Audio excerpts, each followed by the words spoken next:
Environnement toujours, un drone en renfort pour surveiller le Rhône. Tout au long de l'année, la Compagnie nationale du Rhône, concessionnaire du fleuve, surveille et entretient plus de 400 km de digues et d'ouvrages. La nouvelle machine volante va permettre de cartographier les rives du fleuve et de mesurer les modifications au centimètre près. Ludovic Moreau, Sylvie Garat.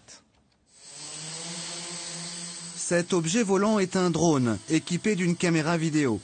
Pour le commander à distance, il faut 2 personnes, un pilote et un cadreur.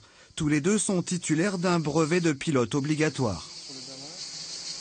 Le cadreur dit au pilote les plans qu'il voudrait réaliser. Et donc le pilote essaie de mettre le drone en position de façon à pouvoir réaliser les plans du cadreur. Voilà. Donc on a des télémétries montantes, descendantes avec toutes les informations du drone que j'ai dans ma lunette par exemple. Et j'ai aussi personnellement le retour du cadreur. Ce drone permet de réaliser des images jusqu'à 150 mètres d'altitude sur un rayon d'1 kilomètre. De plus en plus utilisé pour les émissions de télévision comme le Tour de France, il intéresse désormais les scientifiques. La Compagnie nationale du Rhône, chargée de la surveillance du fleuve, utilise ce drone pour mesurer les déformations des digues et des ouvrages hydrauliques. Le drone est équipé d'appareils photo, de 2 appareils photo, et on utilise la technique de la photogrammétrie pour suivre l'ouvrage.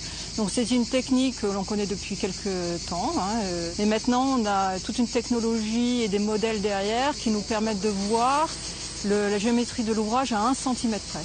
Et c'est ça qui nous intéresse aujourd'hui, c'est de suivre l'ouvrage à 1 centimètre près.